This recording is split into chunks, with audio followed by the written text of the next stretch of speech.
Welcome to the Spotlight series. Don't just survive, thrive.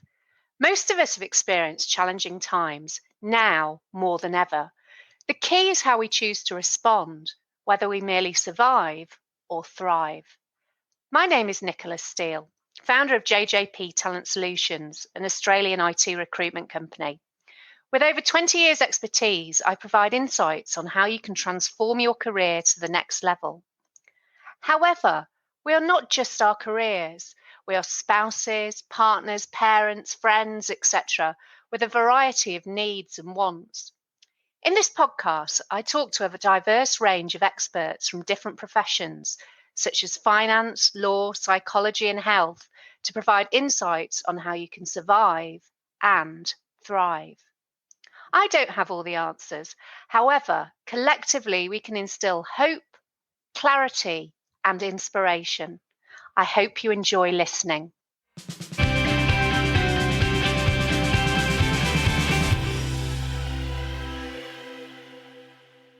I'm delighted to introduce Tanya Meessmann, founder of Girl Shaped Flames, keynote speaker, and also activator at SheEO. Tanya, thank you for joining me on episode 5 of the Spotlight series, Don't Just Survive, Thrive. Thank you so much. Lovely to be here. Thank you. And tell me a bit more about yourself and what you do. Absolutely. Well, I, as you mentioned, am the founder of social enterprise Girl Shaped Flames, which is has been over the last few years an events-based company focused on developing the confidence, skills, and industry experience for teenage girls in high school. I'm a Queenslander through and through, born and bred, and I have travelled the world during my lifetime. I studied advertising, marketing, and communications at university, and then after a few years in Sydney, travelled overseas, and I was overseas for 7 years, and returned back 6-7 years ago now with my now husband, and I have a lovely, beautiful young family, 2.5-year-old and 5-year-old, both boys, ironically, considering my life, with girls. So you've got a very diverse background, and with all the travel, etc., and also you've got your 2 little boys. So what made you have that passion for empowering teenage girls? Yeah, it's always a really good question. To be honest, I came up with the concept of Girl Shaped Flames at a time when I was at a real crossroads of my own life. I'd had 10 years or so working in advertising, big ad agencies, big brands, high intensity work. Plus, I'd also spent about 12 years as a film producer that I moved into during my time in advertising. And I had ended up back in Queensland at Queensland Academies, in fact, heading up their brand and comms division. And I was having a bit of a life moment with our second bub on the way and trying to decide what I wanted to do to move forward. And while I was in that zone, I had 2 young girls, as in early 20s, in my life at the 2 different places I worked, who I'd been mentoring throughout their roles, and I'd just been seeing them struggle in their own different ways with confidence and self-belief. And I think I'd probably been so focused on my own career until that point in time. I'd been very focused on developing my own skills and moving myself forward. I didn't really ever take a lot of time to sit around and look at everyone else and see how they were going. And I don't think I had the capacity really until that point in time to turn around and give as much as I suddenly had the capacity to do. And it was in seeing their struggles, I started to look around and notice more and more the struggles that girls were having. And because I was working in a high school landscape at that time, that was also an example closest to me.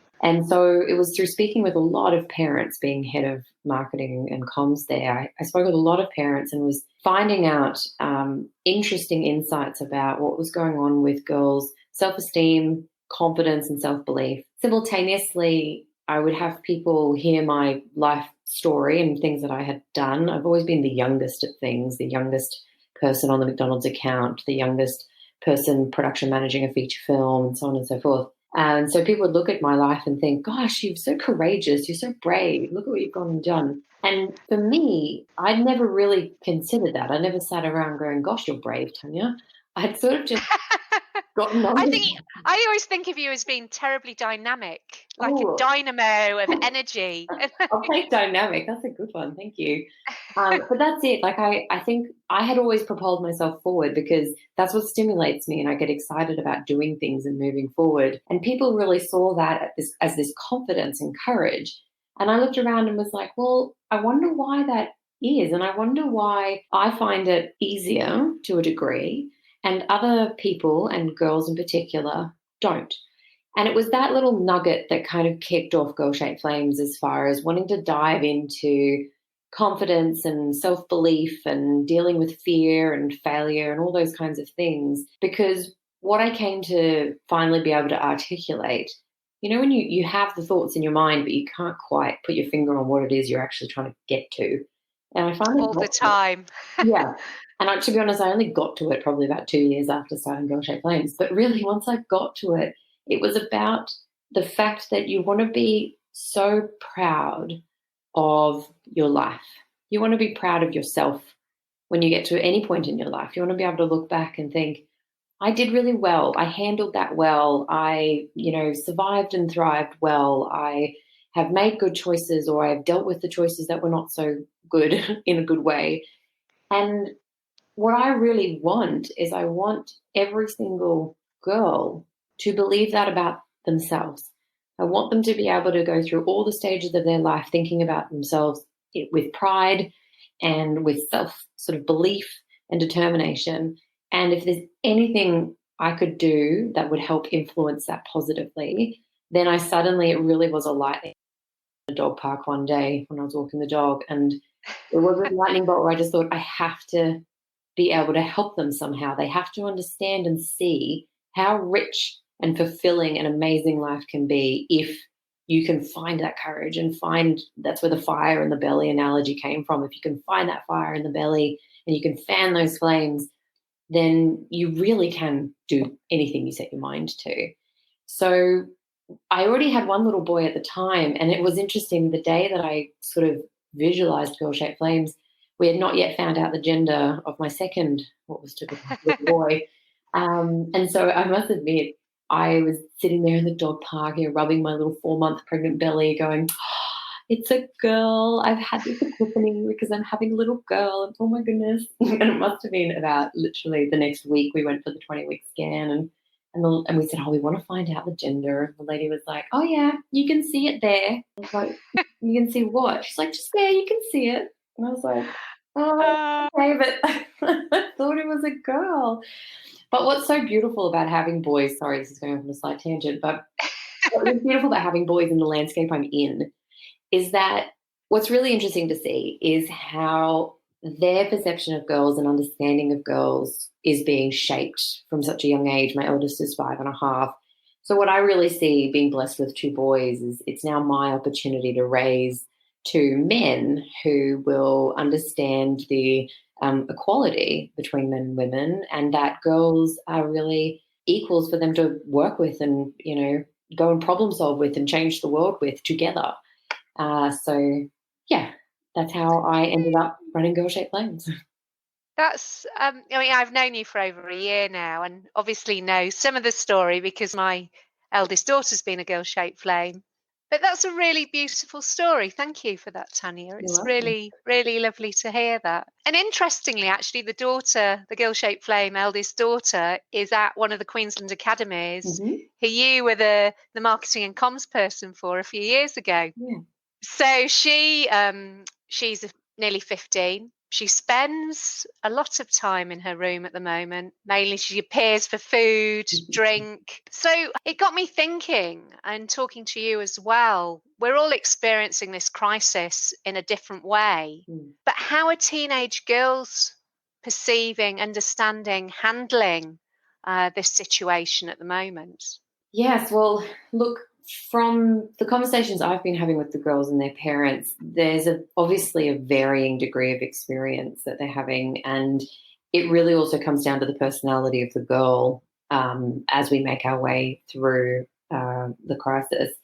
And it's ranging from some girls are actually really thriving under the circumstances, because if anything, they're probably the slightly more introverted girls. They quite like the ability to focus. They like being left alone to get on with what they want to do.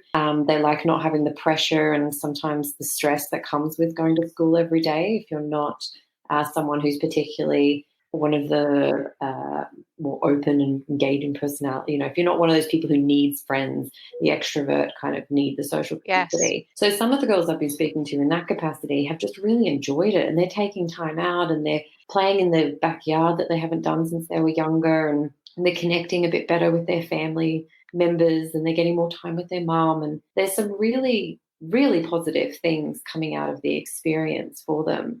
And we've been reading a lot of articles around new learning opportunities. So, we still need to, obviously, curriculum will remain and there needs to be progress made in that regard for the homeschooling. But there are so many other ways that they're learning as well. And even just being around their parents more. Okay, on the one hand, it's driving everyone absolutely bonkers.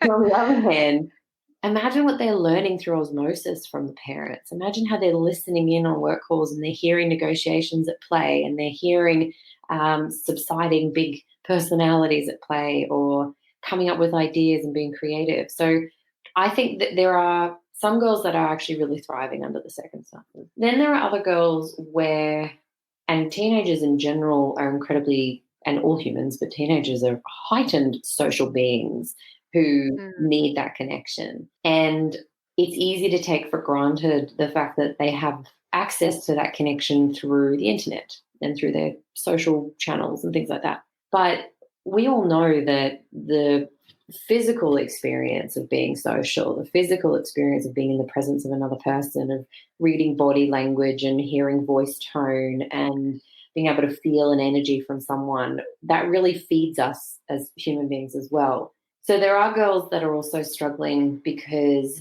with that comes an erosion in their self-perception as well. They're not sure if they're getting the validation back and forth that they usually get when they're at school on a daily basis, whether that is from their friends or whether it's from the teachers.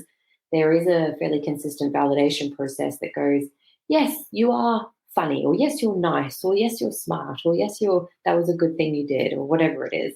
And I think that is where some of the damage is being done at the moment, because sitting and chatting, even video chat, is still not entirely the same experience as being in a room with someone. So in that regard, I do think that, and structure. So if one thing is what they're missing out on is the social connections and the social cues, but the other thing they're missing is structure. And as much as most teenage girls I've ever met will moan to you about school and how it gets in the way, but they do really need that, because they are still young and their brains haven't developed to the point where they can sit and concentrate and self-learn for hours on end and self-direct and self-moderate. They don't have those skills yet. And so the idea that they have to now take responsibility for their own learning and try to keep focused on something for 45 minutes without a teacher hanging over them saying, stay focused, that is also presenting a really huge challenge. And I think there's a lot of realization happening with some of the girls about where their strengths and weaknesses lie. So what I think is going to be very interesting is what, of both examples I just talked about, of the girls who are thriving and then the girls who are struggling, it'll be really interesting to see when everything goes back and we return back to regular schooling and regular structure and social and so on and so forth. It will be interesting to see what sticks and what of their own self-realization continues beyond this, or whether, like so many things that happen with humans in general, it sort of gets forgotten after a time and we just go back to normal. It's really interesting. You know my eldest daughter, and she fits very much into that introvert section. Yeah, she's hiding in a room, but she always did anyway. Yeah. And in a way, she is thriving because she doesn't have to deal with the other stuff. She's just focusing on her study. She makes all her food ready in the morning, so she's just got a constant supply that she can potter out for. And so she is very organised in that way. To be honest with you, if I was a teenager at this present moment in time, I'd be the other side of the spectrum. I'd be scaling the walls, being stuck with my mum and dad. Yeah. But also she's year 10. If she was in year 12 even, and missing your exams, your formals, etc., that must be really, really hard, because those are pivotal moments in people's school years and what have you. Yeah. So I really feel for them. But in terms of, as parents, teenage daughters can be hard work, but what can we do to make their lives easier and more enjoyable, and our own as parents as well, so that we can really thrive on the other side of this crisis? So I guess my key tips would be patience. Communication is a huge one, and I'm a communication advocate. And probably structure to a degree, structure and boundaries still. So just quickly running through those. So patience is so incredibly important, because everyone's being trapped in goldfish bowls, and everyone's going to be getting agitated. The girls are getting agitated, the parents are agitated, the siblings are agitated, the grandparents are calling up agitated because they want to see all the kids, and so on and so forth. So everyone has this sort of underlying agitation going on. But it's really hard for young people to moderate agitation. And as adults, it becomes our responsibility to set the tone, essentially, of the house and of the perception of the situation. So if you've got parents storming around the house saying how horrible the situation is and how bad it is and how stressed they are and how they desperately just want to go for a wine with their girlfriends and so on and so forth, well, that's just perpetuating to the kids in the house is that, oh, that's how we're supposed to react to this situation. That's how we're supposed to feel. So I would say patience is really important. We've just got to let some things, I know you need boundaries, but let things go that don't really matter that much as well. And it's actually, the podcasting idea came about because of that, because looking for positive things to do rather than whining, because you can't go out and see your friends or go to the gym or do whatever things you enjoy doing, and trying to make it as positive as possible, which is sometimes a challenge as well. It is, but I think for me, one of the ways that I try to stay as patient as I can, though I'm dealing with a 2-year-old and a 5-year-old, is also around keeping in mind how temporary this is. And it might take a long temporary. It might be the rest of the year. In some way, our lives are affected by this, from social distancing or event restrictions or whatever it is. But in the grand scheme of what hopefully many of us will experience a 70, 80-year life, we're talking a 12-month period of time here.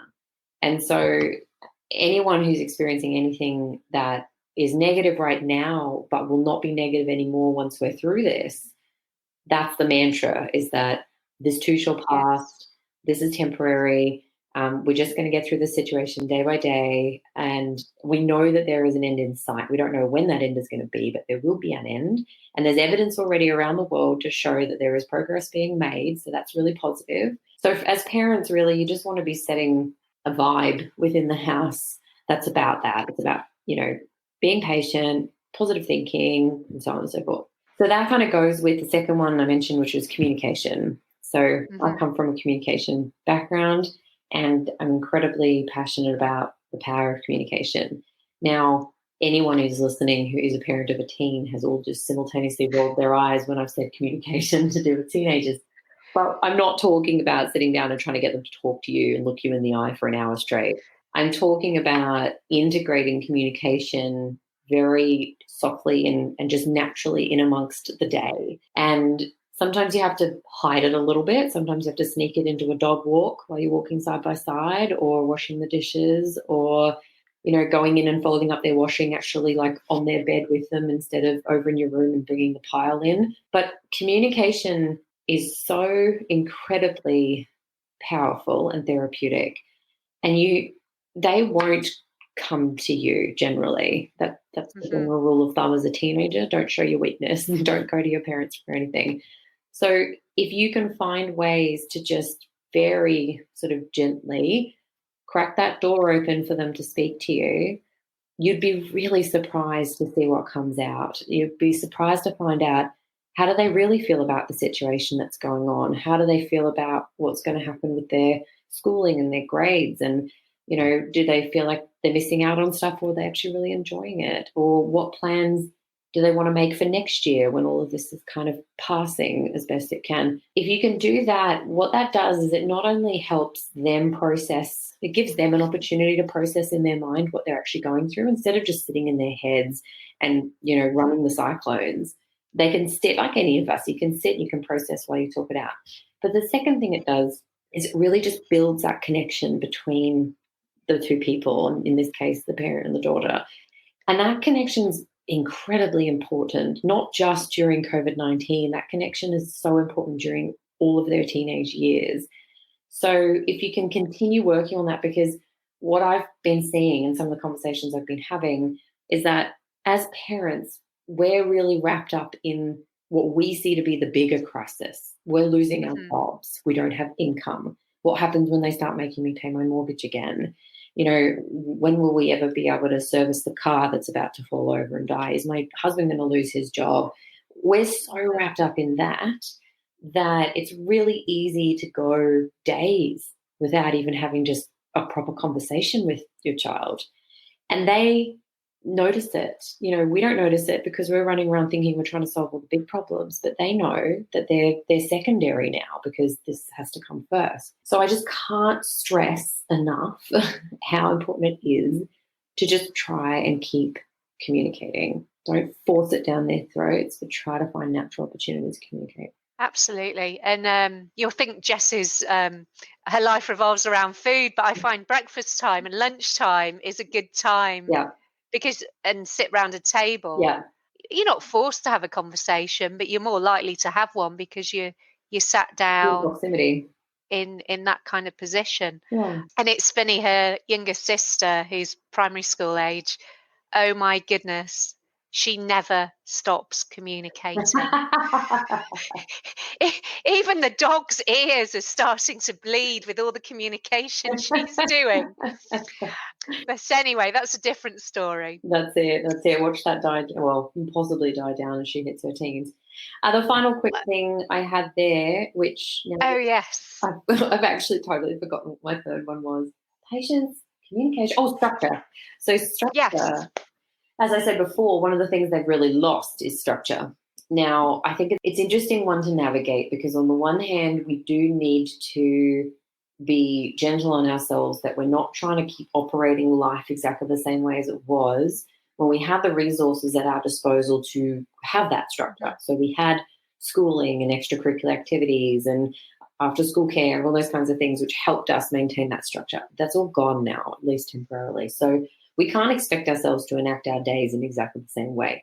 However, rhythm and structure and predictability is incredibly key, particularly for teenagers, to have an idea of what comes next and what is expected of me over the course of this day, let's say. So I would say it's a really good habit to get into, whether it's on the Sunday before the week starts or it's a daily thing, depending on how you're going to go about it, is just to set an agreement that is, I'm not going to sit here and monitor every single second that you're doing, but we just need to have a vague idea as to how's today going to roll out? What are you planning on doing when? And how long are we going to spend on things? Doesn't have to be to the minute, but if you've kind of lost 5 hours in the afternoon to researching a YouTube project, then there's sort of something's gone a little sideways. And you know what? They'll push against, some of them will push against it because they just feel like they're on holidays at the moment because they're at home and it just feels like holidays rules apply. But in all honesty, they also they do thrive better. It's just like when they were 4 years old. They need structure and teenagers need structure. But now what it is you have a 15-year-old, 4-year-old who can actually talk back and negotiate and communicate. But use that as another bonding tool to be able to go, all right, well, what do you think your day should look like and how are you going to fit these things in and how's it going to work? So I do think that would be really beneficial right now, because what it also does is it calms the chaos a little bit. There are so many things out of their control in life at the moment, and everywhere they turn seems to be another crisis and another unknown. If you can give them knowns and you can give them predictability, it just, even in a small way inside their own home, and bring in some rituals or bring in some mini traditions that happen. So every day at 4:30, we knock off and go for a 20-minute walk. If you make it into a school day as well, that both girls know that 9 till 3 is school-based activities. Yeah. But not in a rigid framework. No. So, and also you can't be hovering over them every 5 seconds. No, and having the conversation beforehand really helps with, because you can kind of have this agreement that says, all right, it's kind of like team management, I vaguely know what you're going to do today and what you're going to achieve. We're going to touch base at lunchtime, see how everyone's tracking. And then at the end of the day, when we're having our walk, we'll probably just recap a little bit of what you got through and do it again the next day. It doesn't have to be monitored. Yeah, definitely. So, as I mentioned, my daughter's been involved with Girl Shaped Flames since last February. Yeah. I think it was when you did your parent-daughter breakfast at SheEO. So you've done all these fabulous breakfasts, the company excursions at SheEO, RACQ, Deloitte, etc., and then the monthly workshops. I spent many a Sunday hanging around Fortitude Valley on my own, and then those fabulous courage camps. So they were all amazing, but because of social distancing rules, they're not possible now. So from a Girl Shaped Flames perspective, what are you doing at the current time to support the teenage girls rather than these on-site event driven things? Yes, it's a good question, because as I mentioned right at the beginning, and I rephrased my wording to say, for the last 3 years, Girl Shaped Flames has been an events company. We find ourselves right now not an events company, as it were. And I bucked the trend a little bit against running to quickly take everything online. The main reason being the magic of what we do is because it's face-to-face. And I started an events company because I believe in the power of experiences for teenage girls, not the power of, being spoken to through a video screen. Not to say that that doesn't have its place, but for what we do and what we're trying to achieve, that's different. So I actually held off running and jumping everything online. Basically, what we're doing at the moment is we are still maintaining our relationships with our corporate partners and are looking at bringing back some of the events we already had planned out. Will come back later in the year once the social distancing laws are reduced somewhat. And it might be that portions of them become virtual and we have a sort of smaller group experiencing it, and we record it and put it out virtually for a wider audience anyway, which is a really great benefit. But to be honest, right after saying that we didn't run and put everything online, I actually have 2 online resources that one had already been developed. So our teen resilience kit is our 10-module program essentially for parents and daughters to use communication, which we were just talking about, to use communication to not only build the bond between them, but also keep building your daughter's resilience. The topics that we give you to speak about across each of the 10 modules are really focused on resilience and failure and fear, and talking about balance and regrets and success. So we have this 10-module program that's delivered to you online, and you just take sort of 30 minutes. You can either do it every day or you can do it every week. So it's like 30 minutes to sit down with your daughter and say, okay, today's topic is balance. Here's some videos that have been curated for us to watch. Watch the videos. They're only 2 or 3 minutes long each.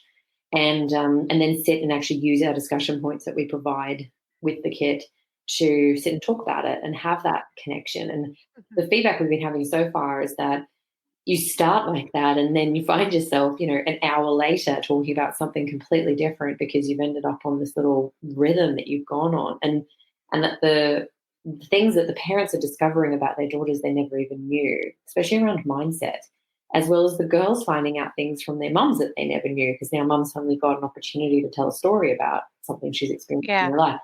So that's one thing that I'm really encouraging parents to grab and utilize during this time when they do have a bit more face time with the girls. The other thing we've created is I did quickly put one of my main trainings that I do with the girls in person. I have put that online, which is the Stronger Than You Know confidence course. And that's a 7-module course where it goes through a lot of the key topics I speak to girls about whenever I'm asked to come and work with them on a confidence basis. So, we talk about what is confidence and what does it look like, and we talk about the line of perceived ability and ways you can build your confidence and the power of positive feedback and things like that. So that is an online course with worksheets and things like that. But again, the feedback's been really positive as far as giving the girls an opportunity to sit and really focus on themselves for a period of time and focus on figuring out what it is that they want and need in order to develop their confidence, I would say. But what's been interesting about this time has been Girl-Shaped Flames has been intrinsically girl, as in teenage girl themselves focused since I began it. And that's because that's where I'm passionate about working with the girls. However, what I've discovered over the last 3 years is that I end up having some really robust conversations with parents, as you know, and as we have had too. Yes. Conversations about parents and what parents are going through and the challenges they're facing and the advice that they would like in order to be able to not only support and just keep their child's head above water, but how do you actually raise a confident girl? How do you raise a girl who will take chances or say yes to opportunities or just be really confident in her own ability and skill? And it's off the back of all those conversations that I've now started developing more resources for parents. And I started letting you guys get a look in by introducing those parent-daughter breakfast events, and I wanted to start involving the parents more. And then we had the info sessions, and I had more and more parents coming and wanting to know more. So also partly inspired by you inviting me to come on this podcast and having a bit of time on my hands, next week I'm launching the Raising Girl-Shaped Flames podcast. Oh, wow. Yeah. How fabulous. For parents, which is focused solely on confidence. So what we do is we tackle confidence related to different areas of girls' life each week. So confidence and happiness, confidence and assertiveness, confidence and body issues. And each week we're going to be talking to different guests about that. And also myself and a good friend of mine, the neuroscientist, Dr. Diane Hanna, we are developing a parenting course called Raising the Teen Girl Brain. And that's going to be for parents to take online, which really helps them develop sort of the tools and the strategies they need to, like I said, not just keep your daughter's head above water, but really help, fan the flames, if we can bring it back to Girl-Shaped Flames, help her identify that fire inside and as a parent, know what you should do under different circumstances to really help her thrive. So while I thought I was looking at a 6-month holiday, seeing as all my events had been cancelled, it turns out I'm probably busier than I was. Well, we do always know that about you, Tanya. I know. Can't help myself. Yeah. I'm like that as well. I'm not very good if I'm idling. Do send me the details so that I can share them on the show notes. Yeah, there's a Facebook group as well. So Raising Girl-Shaped Flames is the Facebook group we have for parents of teenage girls.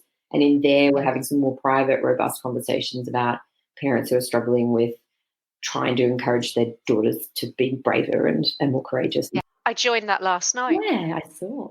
So welcome in. So quite often, when I've been to your events in the past, one of the questions you ask the women is, what would you tell your 15-year-old self?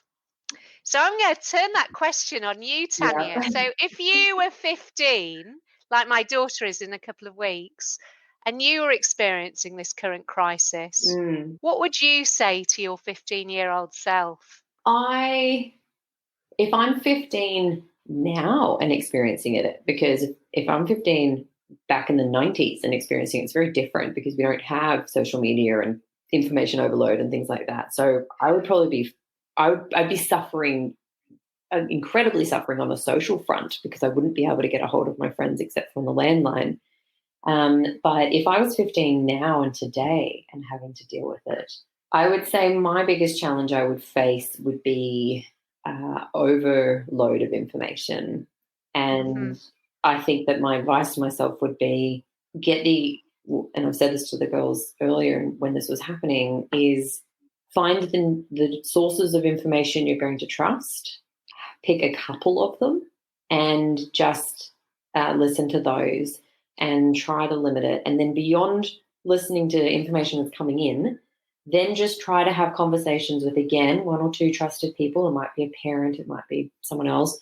Just try to keep your circle of information as smart, but also under control as you can, because I'm someone who loves information and I'll sit there and absorb it until the cows come home. But it's not good for your mental health, and it's not good for your focus to be able to look forward and do things.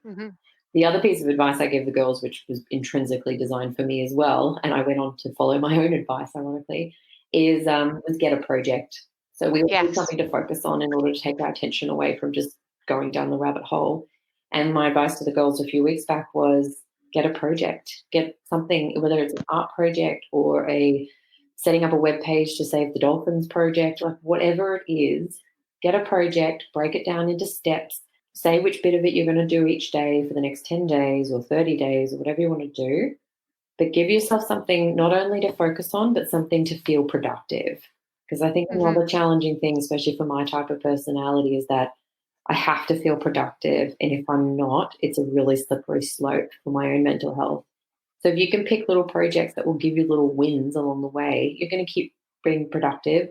Time will go faster. You'll come out of this. And what I ended up doing was back when COVID hit, I quickly came up with the Get Her Power Back bundle idea, and I called up 18 other youth mentors and parenting experts and said, I want to do this bundle thing. And, I threw myself into that project, and that took up the better part of 4 weeks of the current crisis. And I came out of it and I really felt like, wow, I felt like I'd been in my own little bubble and not being affected by what was going on by COVID at all because I had that focus. So that's what I would say to my 15-year-old self. Tanya, don't overdo it on information and get yourself a project. And what's very interesting is I don't think it actually matters whether you're 15 or 35. That information would be really useful about not overloading yourself with all the bad things in the world. And like you say, having a project. So, for example, for me, doing this podcast has really kept me occupied. Over the Easter weekend, well, I know it was a public holiday, but it didn't really feel like one. So I was busy sorting this out and what have you. Yeah, that's it. But thank you very much for that advice. Now, you asked that really good question, whether it's Tanya in the 90s or Tanya in 2020. I think the 90s would have encompassed quite a few illegal drive-bys of my friends' houses, waving madly and shouting gossip out the window to each other, just to try to keep some sort of a connection. Yeah, I think it would. I would have found it probably more difficult than now, because you still have, even though you don't have the physical social connection, you've still got the opportunity to connect socially. Yeah. And one final question. So you, over the last few years, have devoted your life to, well, not devoted your life, but focused on empowering. You've got your own family to think about, but on empowering teenage girls.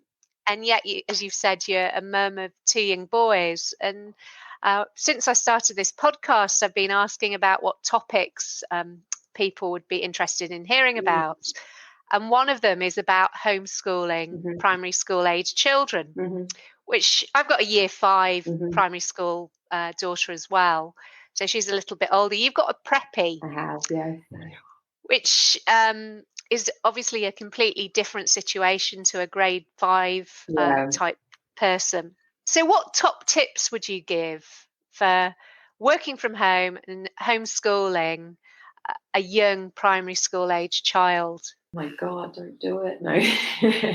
No, I must admit, I've actually come into the homeschooling side of things with as positive a mindset as I can, because as we've already sort of subtextually established here, I am a hard worker. I'm a hard worker and I love projects and I get addicted to work and I love doing them. And I have to be busy and I have to do things. What that has also resulted in is that I've been working virtually full time since Jessie was about 8 months old, my oldest. And I had a period of time off when I had Toby, but even then, in fact, I didn't. I launched Girl Shaped Flames. The website went live the day he was born. And, oh my goodness! I know, God, I have to write a book for poor Toby, my youngest, about what his first 2 years of his life were like. Okay, so basically tips-wise, I will preface this by saying I'm very lucky to have a mini-me when it comes to Jesse. He's very academic. He loves to learn. He loves his numbers and his letters and so on and so forth. So maybe there was some naivety that happened when I walked into this, because I was a bit like, God, it's going to be great. We've got this desk set up where we face each other and he's going to sit there and do his reading eggs and I'm going to sit here and work and all the rest of it. And that got blown to shreds about 45 minutes into the first day, when I came to realize over the course of the first day, and look, I knew this, I just needed to see it in action. Children, and particularly little children, they have, obviously we all know, short attention spans, but it's not just attention spans, it's focus and energy spans. And so when Jesse's doing something he loves, he can blow an hour and a half on math seeds and barely look up, and reading eggs. He just loves it. But if I'm getting him to concentrate on something that he doesn't love, we've got about 8 minutes in the tank, and then he starts getting edgy. And you start reading their body language and you can see that he's throwing his head back and saying he doesn't want to do it, and he's wriggling around. So I guess what I've gotten into the rhythm of doing is trying to get him to do the things he doesn't love earlier on in the morning in the day, when he's still got a bit of stamina and the idea of this school today at home with mum is still new and fresh until about 11 a.m. So I try to knock over the things that he's not super keen on. Then it's almost not so, it's not a reward, but then once he starts losing some steam, then I can go, all right, buddy, why don't we do reading eggs for a bit? I also make sure he gets really regular breaks. I don't do more than 40 minutes at a time with him. And then we go out and we have some morning tea. I don't generally let him go and start running around the yard if I know I'm about to try to get him to do another 45 minutes. But when it comes to lunchtime, then he gets a good sort of half hour or so to go and just run around. Again, by the time he's finished that, he's going to come back and be pretty reluctant to get back into it. So that's when I bring in more activity learning after we've done our concentrating stuff in the morning.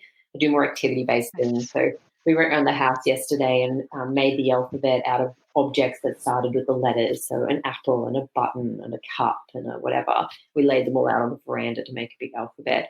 You know, that kept him learning for another 45 minutes. And then really you just have to make peace with the fact that, you know, if you've covered a lot of ground in the morning, by 1 o'clock, he's done, he's cooked, and there's no point forcing it anymore. So that's when we go on a nature walk and we look for bugs and spiders, and I still, you know, integrate some learning aspects through that. We talk about it, come back, look at a video on spiders, whatever it is.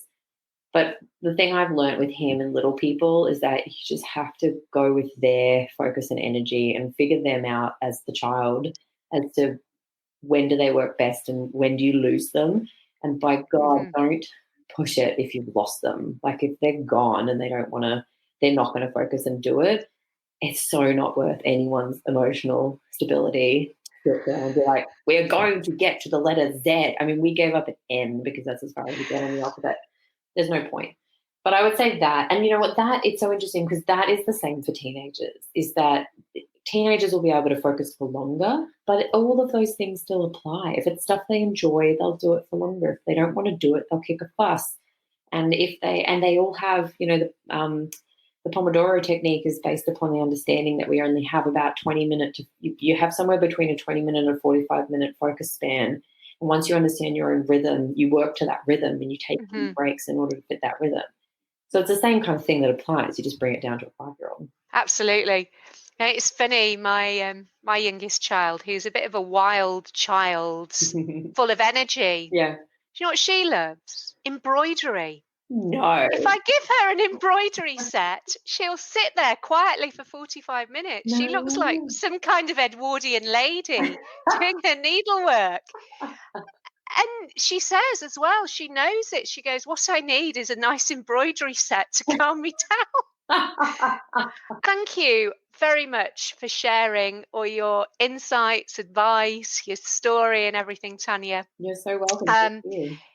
If you send me all the details to main share thing on the is, if anyone just heads to girlshapedflames.com, it's all there. But I'll send you some specific links to the things that we talked about.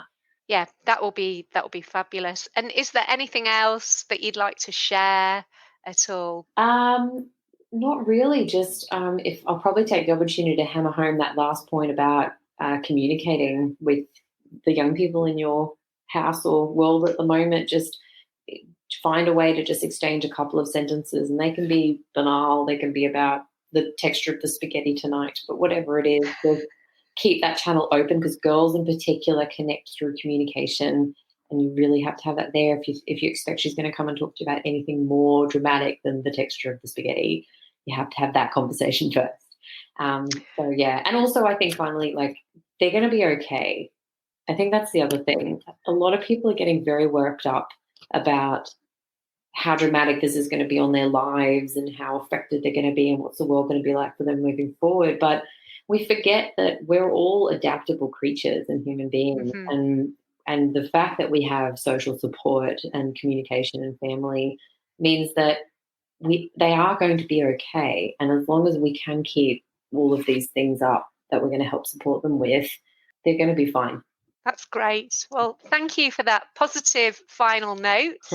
Thank you very much, Tanya. Thank you so much for having me. This was so cool.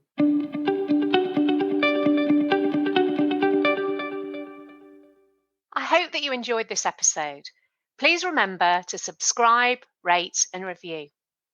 If you're looking for career advice, your next career opportunity, or to grow your tech team, then please call me, Nicola Steele, on 0499 773 546, or go to our website, jjptalent.com.au.